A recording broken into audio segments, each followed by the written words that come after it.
Okay. On page 314, there is an, what do they call it? Lost my train of thought now. Exponential growth and decay compounded annually. Annual interest formula. Okay, it's in that box on page 314. Hi. Okay. All right, Macon, you don't have a book. Ariana, can you read that formula for me? Do I need to bring my stuff? A of t, capital A, by the way, equals little a, 1 plus r. Good. Raised to the t. Okay? We use this formula when we're calculating an interest problem that's occurring annually. Okay, for our next example, we're going to write down anything that sounds important, and this formula will be necessary to answer it. Okay. The function v equals 110 times 1.16 raised to the d. V equals 110 times 1.16 raised to the d. Models the value of an antique car in thousands of dollars. We went to the car show last weekend. What? You did, Austin? What was the most expensive car you saw there? Ooh, I don't remember that one. It kind of became a blur at one point for me. I remember the Viper. Did you see the Viper? No? That one was $139,000. Whoa. Is that not too bad? It was $139,000 for a car. Oh my gosh. It kind of made me realize that I will probably never be able to afford a brand new car, because most of the SUVs range from $40,000 to $90,000. Oh my gosh. Yeah, buy used. That's probably what I'll always do. Okay, so this function right here is modeling the value of an antique car in thousands of dollars. Okay, so this is an antique car's value. Value in thousands of dollars. So that's what the V is, value. D represents decades.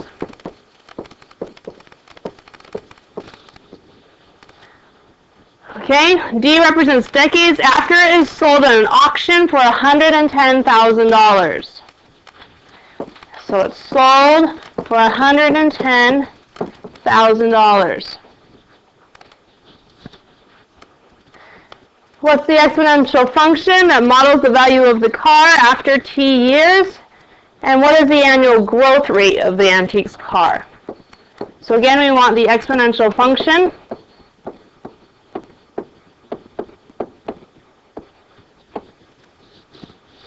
And we want the growth rate.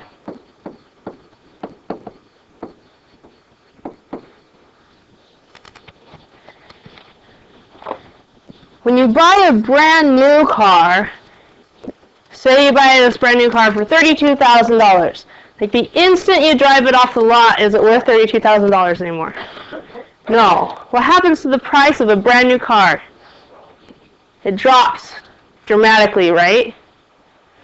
But an antique car, if you own an antique car, over the years, what happens to its price? It would increase, assuming you take care of it and low miles and all that good stuff, right? So it would increase the price. So originally, we're selling the car for $110,000, which, remember, the formula is actually already in thousands, so this 110 is the price. Because we don't want to write all those zeros, so we're just abbreviating as 110. knowing that is representing thousands of dollars. D represents decades. Okay, so we want to find the exponential function and the growth rate. So what we need to do is take our function and manipulate it so that it looks like this function. Because this function has the growth rate right there. Okay, our function currently is pretty close. It has A, the amount, the initial amount is 110, right? That's A. It has something in parentheses, 1 plus r is in parentheses, and it has an exponent D, and this has an exponent T. Do the exponents match? No, they don't. One's D and one's T.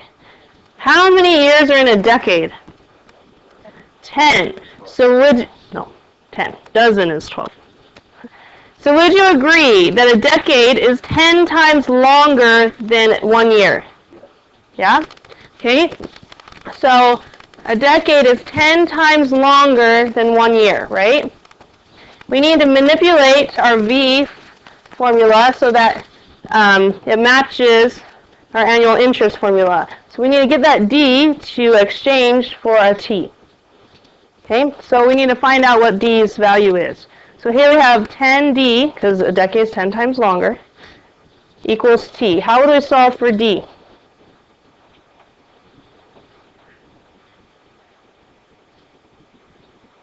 I hear a couple people whispering it. What do? Forrest? Divide by 10. If you divide by 10, we have the decade equals 1/10 T. 1/10, though, is what decimal? 0.1, good, because the 1 is in the 10th position. All right? There'll be one like this on your homework, so we'll go through the exact same steps we're going through right now.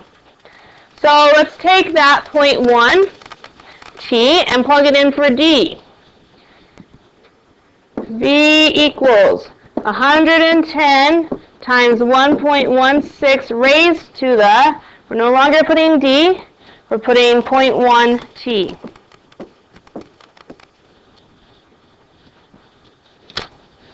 Okay, now it's starting to look like the formula above that we want. Now we have the T as the exponent. But here, T is alone, correct? It's just 1 T. Here we have 0.1 T. So with a little manipulation, we can get the T by itself. If we take the 0.1 and just throw it in the parentheses, still as an exponent, and separate 0.1 and T, then T would be by itself. But is this legal? Remember your exponential rules, exponent rules you've been working with for the past few years? What happens when we have an exponent raised to another exponent? What do you do with two exponents? What?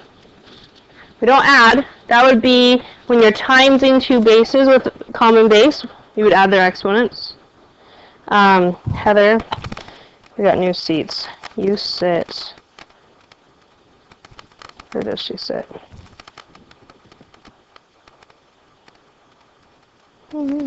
Oh, I should be looking at the red names. Okay. Heather, you sit right here behind Louisa.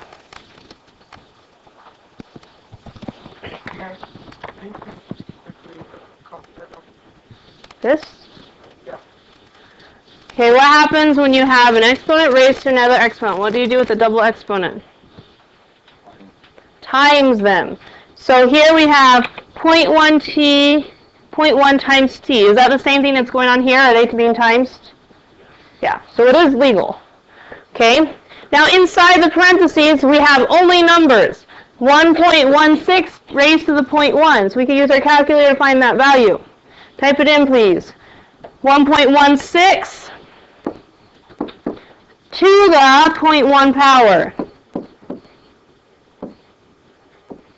And then it'll be raised to the T. Okay, what do we get? 1.16 to the 0.1 power. Yep, that looks good. Okay, what do we get, Silver? Good, that will work. 1.01. Now it's almost ready. We have A, little a is 110. We have T by itself, And inside the parentheses should be 1 plus the rate. Okay, so we can find the rate, which answers the question. 1 plus the rate.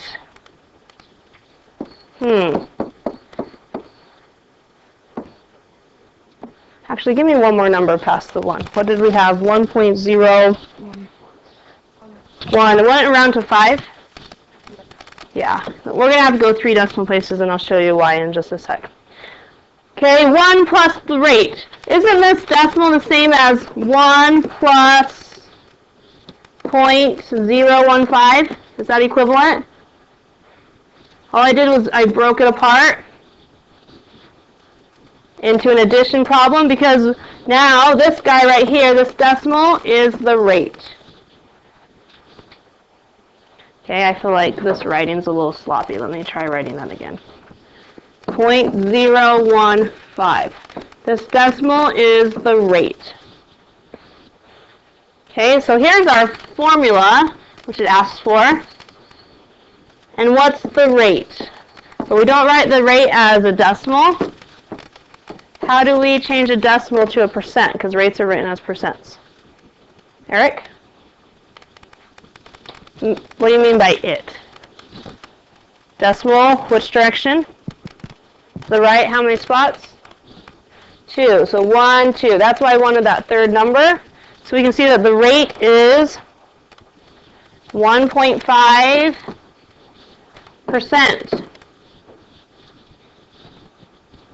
1.5%. Okay, there's one on your homework just like that. You have to manipulate the equation, knowing that a decade is 10 times the amount of 1 year, and go through these exact same steps. Replace D with 0.1t, break it up, then find the value in the parentheses, which we did 1.16 raised to the 0.1, and then separate your 1 and the rate. Okay? Any questions on this?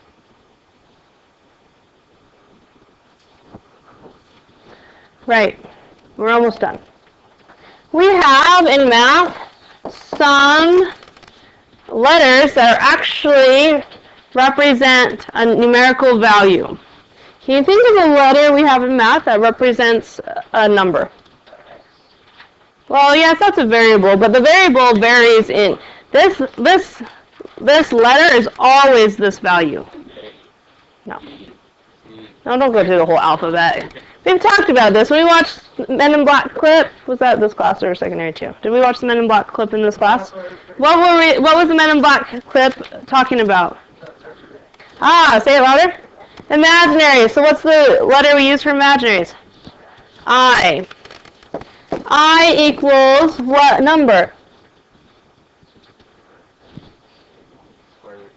Yes, thank you. Square root of -1. Okay. Pi is a letter. It's a Greek letter. Pi equals 3.1415926, Well, today we have another letter that is always a number. Okay, so we try not to use these letters as variables because we don't want to be confused. So little i's always we use for imaginaries, and little e's we use for exponentials. Okay, the e is a natural base that helps us show some growth patterns, which is really convenient. Okay, take your calculator out. Let's find the value of e to the first power. If you see, go second quick, go back to the home screen, you can clear the old stuff out. If you see a button that has a little e, not the capital E, it's a little e. Okay, there's 2 of them. One of them is above the divide sign. Okay, and where's another one? The LN button on the left-hand side. The one on the right is only for just E. But if you need to put E to any other power but 1, then you have to use the LN one. So E to the first power. Let's find the value of E. E to the first power. Does everyone see that right here, the LN button? E to the first power. What's the decimal for E to the first power?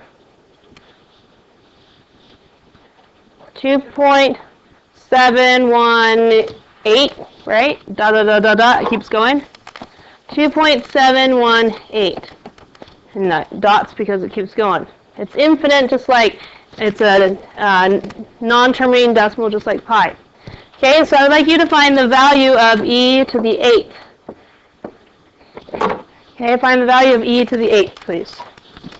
Yeah. Round it, let's round this to the nearest thousandth, which means 3 digits after the decimal, because 1,000 has 3 zeros. Find e to the 8th. E to the 8th. Okay, everyone got calculators a long time ago. Oh, well, you'll need a calculator for the homework, won't you?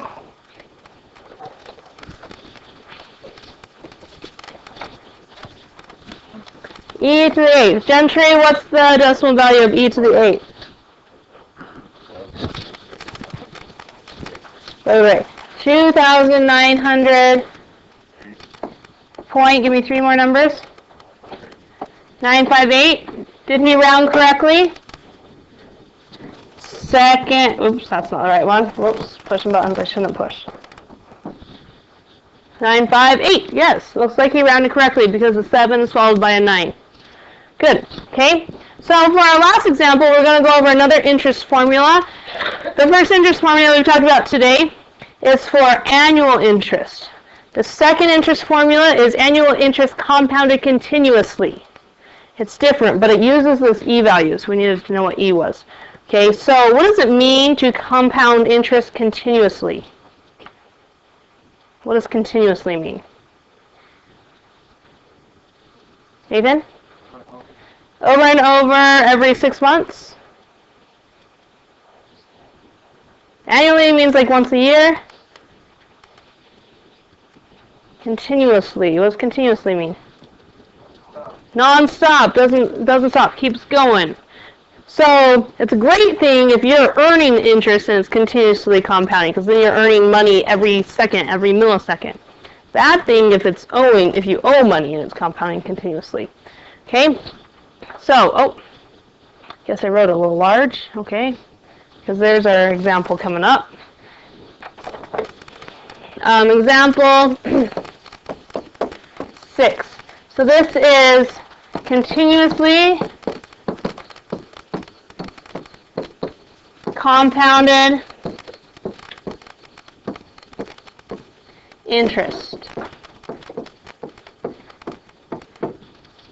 Continuously compounded interest. So you have to be very careful what formula you use. If it just says annual, you use a times the quantity 1 plus r raised to the t. But if it says continuously compounded, even if it says annually continuously compounded, if it has the continuous part, you have to use PERT. Still, capital A of t equals capital P times e, which we found actually is a number, e is a number, raised to the rt. PERT. PERT, okay? All the values represent the same thing they did before. A is amount after time, R is rate, T is time. P represents principal. And principal amount, which is like your starting amount. Okay, when you buy a house and you get a mortgage, you have 2 things you owe on. You owe on the house, the loan you originally bought the house for. So say you buy a $200,000 house. $200,000 is your principal. But after time, do you owe just $200,000 anymore? No, what do you owe now? The principal plus the interest. So you have like 2 categories. You have your principal balance, and as you pay monthly, your principal balance slowly starts going down, but your interest is going up. So principal is going down, but interest is, the amount of interest tacked on will be going up because it's always adding on. Okay, so if you have a choice to, say like you get a bonus paycheck and you want to, instead of go spend that paycheck, go to Disneyland or something, you want to take that paycheck and you want to help pay down your house. You have 2 areas you could pay off. You could apply that paycheck to the principal amount the values you still owe on your home, or the interest? What do you think would be most important to pay down first? Principal. Let's vote. We have principal and interest. Raise your hand if you think principal is the most important to pay down first. Raise your hand if you think interest is the most important to pay down first. No. Principal. Let me tell you why. Your interest is always calculated off of how much principal you have. So the higher your principal means the higher, the more you're charged every month because of your interest. So the lower your principal, the less you're charged on top of your principal. Does that make sense? So you want to pay this down, your principal down first. And by doing so, instead of tacking on like $100 a month of interest, the lower your principal is, maybe you'll only tack on $80 a month for interest. You want to lower your principal. Okay, so principal amount is your initial starting amount. E is a number, R is rate, T is time. That's the same as before. Okay, so here's our last problem. Suppose you won a contest at the start of 5th grade that deposited $30,000 in an account. Okay, write down the important information. Suppose you won a contest at the start of 5th grade, and that keyword actually start is important because we didn't earn this at the end of 5th grade. We have a whole year to build this account. Start of 5th grade, we deposit $3,000 in an account that pays 5% annual interest, compounded continuously. How much will you have in the account when you enter high school 4 years later? Express the answer to the nearest dollar. Okay, write down everything that looks important.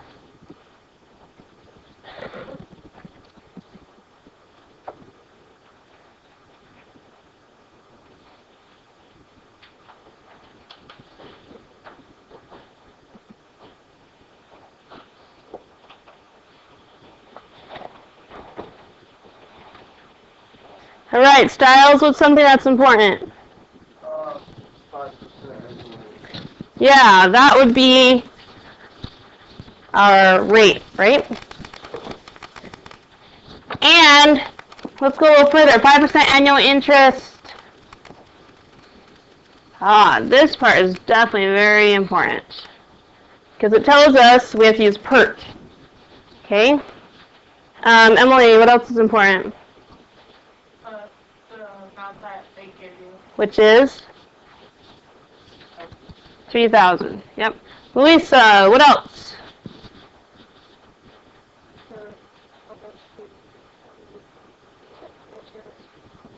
Yes, the question, right? How much will you have in your account 4 years later? This is assuming you enter high school in 9th grade. And express the answer to the nearest dollar. Okay, so we're going to apply PERT. A of T is the same as before. It's the amount after time. Do we know the amount in the account after time? No, that's what we're looking for right now. But we do know time, T. What's T? 4. So we're going to put A of 4. So inside the parentheses, you put the value you're looking for after 4 years, right, that you're plugging in. Do we know P? 3,000. The principal amount was $3,000. Of course, this is assuming you never touch the money. You put your $3,000 in 5th grade and you leave it there. You don't take money out. You don't add money to it. Just leave it there and let it build interest. Okay? Do we know E?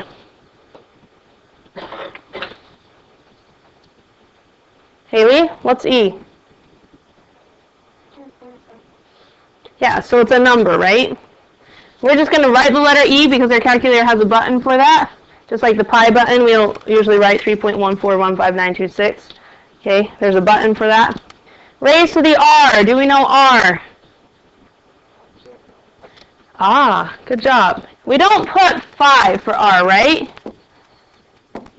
What do we put instead? Do we put 0.5? 0.05. Make sure you move that decimal twice. So it is 0.05 times T. What was T again? 4. Now because E is actually a number, Everything on this side is a number. So we can just type it in and find the value. Okay? Grab your calculators, let's type it in. It says rounding to the nearest dollar. 3,000 times E raised to the 0.05 times 4. Okay. You'll have to use the E that's above the ln button because it has the exponent. Notice the E starts your parenthesis. So put all the exponents in parentheses, 0.05 times 4, and close the parentheses so the calculator knows you're done with the exponent. Okay, Noah, what would the dollar amount be? Rounded to the nearest dollar. Do you agree? Should be 64? Yeah. If we said round to the penny, we would say how much cents after it? 21 cents, but $3,664. Make sure you put the dollar sign because story problems need a unit. We need to explain what the answer means, and it means dollars. Any questions on the PERT? Okay, so be very careful on your homework. When you're reading a story problem about interest, if it says continuously compounded, you use PERT. If all it says is annual, and there's no continuously compounded, but just annual, you use the other equation, the 1 plus r equation. Okay?